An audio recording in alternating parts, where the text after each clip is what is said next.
Another favourite option of mine to go for would be a nice pug burger. They tend to be a little bit hairy and a little bit stinky, but pretty delicious if you barbecue them right. What's up YouTube, and welcome to a high-fat grocery haul.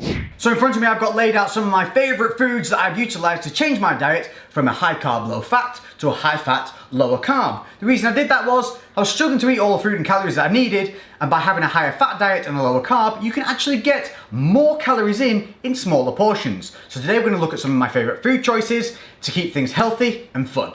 So if you see what's laid out in front of me, we've got everything from greens, breads, fruits, nuts, meats, and everything that you're going to need to keep things fun and fresh. So starting more on the meaty side of things, eggs. And you get to eat on a high fat diet the whole bloody thing. Everyone thinks egg whites are great for you. Reality is the yellow contains good cholesterol, good fats, and even more additional protein. So per egg you're looking at 4 grams of fat and 6 grams of protein with basically like half a gram of carbohydrate. I tend to go for around 3 eggs per omelette or scrambled egg. Then you end up with a really good balance of around about 12 grams of fat, 18 grams of protein, 1.5 carbohydrates. It stinks, but it's good for you. Smoked salmon. Now this is the one that you want if you're on the high fat diet. If you get salmon fillets, you have to be careful because they can often be devoid of a lot of fat. Great for protein, but low in fats. But that's not always a bad thing, because if you want to volumize on this diet, you can go for a lower fat option, which obviously then gives you more in terms of volume. But for the higher fat side, smoked salmon per 100 grams is 10 fat and 23 protein with zippity-doo-dah carbs. Something a little more fun, red meat in the form of a burger. I personally would only eat red meat maybe once every 3 days or so because it does have a long digestive time, and again, red meat in the gut on an overloaded form has been shown to give a lot of gut issues. Personal choice, but personally once every 3 days. But when I do go for it, I go for something a little bit more fun. Now this is a muscle food burger here, but obviously you can make your own burgers using standardized lean mince or extra lean if you want to volumize, like I said before. But standard typical values per 100 for red meat, we're looking at around that 9 to 10 grams of fat per 100 grams. Protein wise, you're looking around about maybe 18 to 23, depending on which type of meat you're getting. But again, don't be afraid of making things fun. Just because you make it into a burger doesn't make it something unhealthy. So you can go to your local butchers, get some ground lean red meats. It's a great source of fats, just don't overload on it. Next up, and you might not think it's a good one, but chicken. Now I know this is a prepackaged chicken, but chicken breast, you still want to keep it in there. I know it's not got a lot of fat on it, but if you go for a roast chicken with the skin on, you're going to boost the fat up to around about 4 or 5 grams per 100. But again, whilst we're on this diet, we need protein, so we still want to get it in there and we still want to be full. Protein is satiating, and chicken is a great source of protein, and it's readily available. Next up is a lazy man's choice, and that is going to be ham. Now you can get this from anywhere, but get the one that isn't full of preservatives and crap, and that means getting one that goes off relatively quickly. Sounds like it's not a good thing, but it is, because if it goes off fast, it means it's fresher, it means it's leaner, it means it's purer. Now, this is the lazy man choice for me because I like to get the ham. It comes in slices. It's like what you get from the butchers, but if it's sliced, it means you can throw it in with other food, or you can use it on its own in dips, scoop, and eat. This one, 22 grams of protein per 100 and around about 4 grams of fat. You can get higher fat options, and if you want that, you can do, but if you go for lower fats, it means you can volumize. So in terms of meats, obviously we've covered things chicken, red meat, ham, and fish. Other things that you can look at here is oily fishes like sardines and mackerel. If you enjoy those, make sure you get those in. They're a good source of protein, high fat and low carb. But now let's move on to some other snacks. So moving on, I want to talk about these nuts.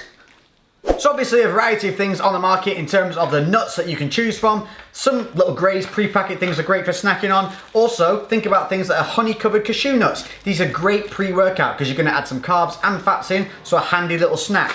But overall, nuts are a great source of fats. There's often ones on the market that you can find. If you don't like peanuts, you might like a pecan. If you don't like a pecan, you might like a walnut. There's a shitload of them to choose from. Make sure though that you go to smaller places to buy your nuts from. Try to avoid buying from the supermarkets and get them more from marketplaces. You're going to get much better value for money. So my favorites are cashews, almonds, and also pine nuts. Pine nuts are great for throwing in with salads. On average, nuts tends to be about 50% fat, 30% carbohydrate and 20% protein. So when that tells you that nuts are a great source of protein, as that being the thing, they're talking cack. It's fats and carbs. One you might not have thought of, chia seeds. Nice and healthy for you, 40% fat. Carbohydrates, they're very low, so that's a benefit, only around about 5 grams per 100 carbohydrates, and protein 20 per 100, and you can just use them as a topper, yogurts, salads, maybe even on maybe breaded chicken, things like that, add them on there. I don't know, have a try. And healthy fats, one of those choices that everybody should know by now, and that is avocados. Again, I would say try and get these from your greengrocers or from marketplaces rather than supermarkets, because they're probably going to be better value for money. Can't see what they are on this. The fuck? There's no nutritional value on it. Per 100 grams, you're getting around about 16 grams of fat and 8 grams of carb. So again, it's more fat than anything, but you do have to take into account a little bit of carbs in there. Uses for avocado, again, you can have them alongside your eggs. You can actually blitz these into shakes as well, and they'll just make it taste a little bit creamier because they've not got a crazily strong taste, so they're not going to ruin it. Same with if you want to add micronutrients into shakes, you can also blend in spinach there. But in terms of getting the fats in, avocado's your boy. Next up, we'll have a look at some of the dairy. First off, butter, proper butter. Now, butter has been shown to be anti-carcinogenic and good for you in a number of other ways, so don't be afraid of utilizing this. Adding in like a little knob into your eggs will make them taste great. 10 grams in there, you're looking at around about 80% fat. So for every 10 grams that you use of this, you're gonna get 8 grams of fat, which is a really nice way of adding flavor and also adding some decent source of fats. Cheese grommet. My favourites, goat's cheese, super flavoursome. You don't have to add a ton of this to food to make it taste great. It goes well alongside meats, in salads. Add this along with pine nuts, balsamic vinegar on a salad, beautiful. 24 grams of fat per 100, negligible carbs, and a decent kick of 18 grams of protein. That tends to be around about a thing. Most cheeses are about 30-35% fat. Other favourite, brie, inoffensive, makes things taste really creamy. But again, don't rely on these as being your main source of fat. Outside of dairy, but something you might not think of, a chickpea-based treat, hummus. I love this. Add this alongside low-carb celery option. You can use that to dip it in the hummus, or like I said before, the lazy man's treat, ham. Per 100 grams, you're looking at 24 grams of fat, 11 grams of carb, a little bump of protein of 6 grams. It's more fat than it is anything else, but it's from a chickpea base. Again, you can make this at home yourselves using some chickpeas, lemon, what's the other thing they add in there? That ready powdery thingy-me-jiggy. Pre-workout? Oh, paprika! Yeah, that one. So very easy to make at home yourself. Obviously, you can buy it pre-packaged. This is another one that you can add alongside your meats, add it alongside salads, and another great snack choice. One that everybody knows and loves. Peanut butter. Now this isn't the best choice. This isn't an organic super, we've taken this from a nut, kissed everyone and given it a little bit of ground and put it in a pot. No, this is one that is a smooth peanut butter and it has palm oil in there. This is why we don't want this to be a major part of our fat source, but it doesn't mean that you can't use it. Not every fat that you have in your diet has to be perfect. So make sure to have a little bit of fun. Smooth peanut butter, I'll have about 50 grams of this a day, and that will provide me with around about 25 grams of fat because it's 50% of fat. You do have to remember again, it's a nut-based thing, so there is carbs to think about. Per 100 grams, 13, and a protein bump, 25% protein. So from every 50 grams, I'm getting 12 protein. So you can use this on toast, like I like to do with some reduced sugar jams, which we'll get to in a little bit, or you can have it on some low-carb bread options, which again, we'll get to in a little bit. So moving on to the better option of where to get your fats from, starting with coconut oil. Now this is a great one to have in your toolkit, your weapon kit, your cupboard, because this contains MCTs, which are medium chain triglycerides. That's a type of fat that doesn't require the same digestive process. It goes straight into your system and is utilizable as an energy source. So like me, I like to add this into my coffee. If you want to see how to do that, make sure to check out my full day of eating on this high fat diet, meal for meal. Link will be in the description. But you can also cook with it, so that it can give your chicken a nice little coconutty taste, but very, very versatile. Along those same lines, we have olive oil, another great tool, healthy, extra virgin if you can do, but this is one for cooking in. You can also throw it into shakes, drizzle it on salads. Now these are a great way of getting a lot of fat in a small content, because the coconut oil, 100% pure fat. You add 20 grams, that's 20 grams of fat. The olive oil, 91%. So you add 10 grams, you're getting 9 grams of fat. So very versatile, only needs a small amount, so you're getting a lot of calories in a very small portion. Now, as long as 80% of your diet is pretty healthy, full of micronutrients, don't forget you can have a little bit of fun in there. And that means chocolate. That's right, chocolate, but not any old chocolate. This is the high cocoa dark chocolate. The great thing about this is, per square of these, you end up with about 4 grams of fat. But if it has a high cocoa content, so 70% or above, it actually is shown to have anti-fatigue benefits. So if you have a square of dark chocolate before your training, it's going to benefit you, plus it tastes bloody good. If you don't want to have it before your training and you've got 5 grams of fat to spare, trust me, dipping one of those squares in a little bit of coffee, oh, great way to get your fats in. Now a perfect one, like I told you before, the honey covered cashew nuts were a good one. Nice little bit of a natural way to get some of those carbs in. If you want to go more down the fun route, Pop-Tarts! That's right, a single pastry of these, 35 grams of carb, but also around about 8 or 9 grams of fat. So yeah, not a lot of fat, but still a high fat for a little treat, but perfect for pre-workout because it's quick, fast acting carbs, plus boosting those little bit of fats, which is gonna help with that vascularity, and it tastes good. I wouldn't have one every day, but every so often, why not? As I said before, on a high fat diet, you can get more calories in smaller volumes, which is great if you struggle to eat a lot of the time. But if you're hungry and you want to volumize, you're gonna need some lower carb options so that you're able to keep the micronutrients there, keep yourself full, and we're gonna start with fruits. Now I know what you're thinking, fruit that's not high fat. What are you on about, Lex? Exactly, but what it is lower carb, if you pick the right fruits. Now berries are your option to go for. They tend to be between 5 and 7 grams of carbohydrates per 100 grams. We want to stay healthy on this diet, and that means keeping in the micronutrients. So we're looking at keeping in fruit and veg. Avoid things like bananas, which tend to be 20 grams of carbohydrate per 100, and go for more things like raspberries and berries, strawberries, because they tend to be the lower carb, which means you're able to get these in decent portions without going over your numbers on your carbs, but you're keeping those micronutrients high. Another way of getting fruits in a fun way, jam. But obviously you can't get normal jam because it's loaded with sugar, but on the market you should find these reduced sugar jams or no added sugar jams, and they literally halve the carbohydrate level of a normal jam. So you put your peanut butter on your toast with 10 grams of your sugar reduced jam that only now has like 4 or 5 grams of carb in it. You've got a tasty treat that should be loaded with carbs, but it isn't. Jam.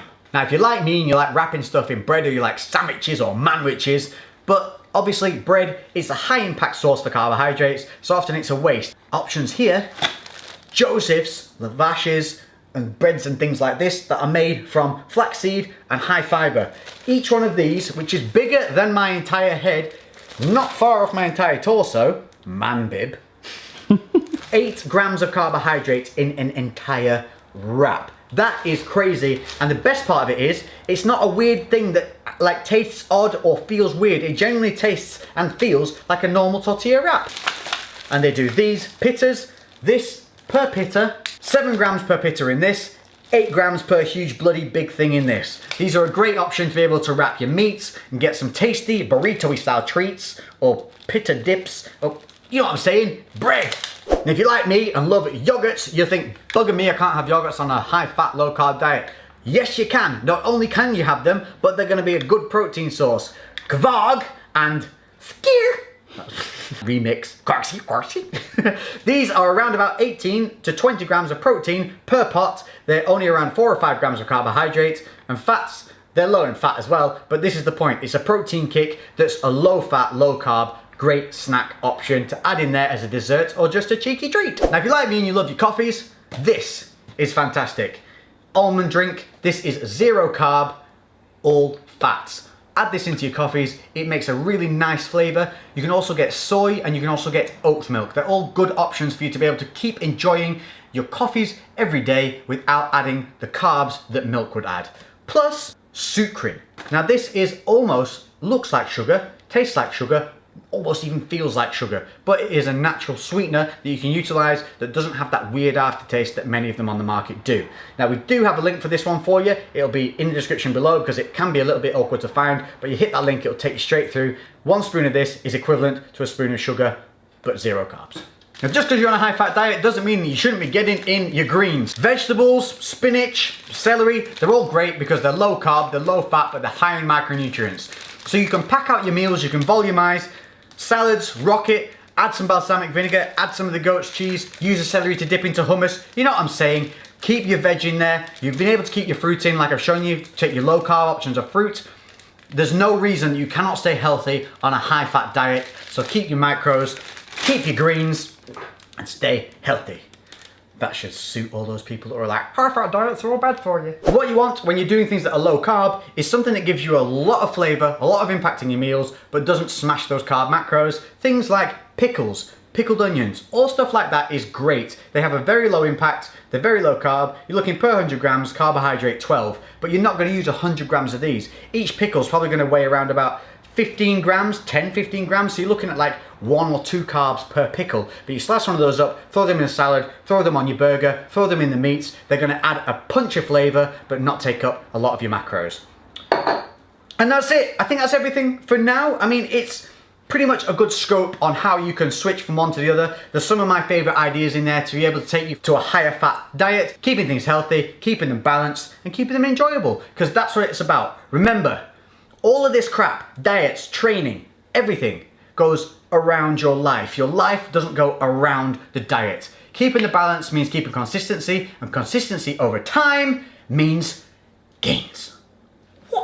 So there you go. I hope you've enjoyed that. If there's anything else you'd like to see alongside this high-fat diet, there will be more full days of eating coming. If you haven't already seen the full day of eating, it'll be linked below, but just check back through the channel. Make sure you hit the notification bell. Hit that like button if you've enjoyed this video. It really does help the channel. But I hope it's shown you that you can be summer body ready, but enjoying a high-fat diet. There is no need for you to be eating chicken and broccoli and hating your life to try and look a certain way. I've been Lex. This has been my high-fat grocery haul. I'll catch you in the next video. So until then, I'll give you a boom, baby. We're out.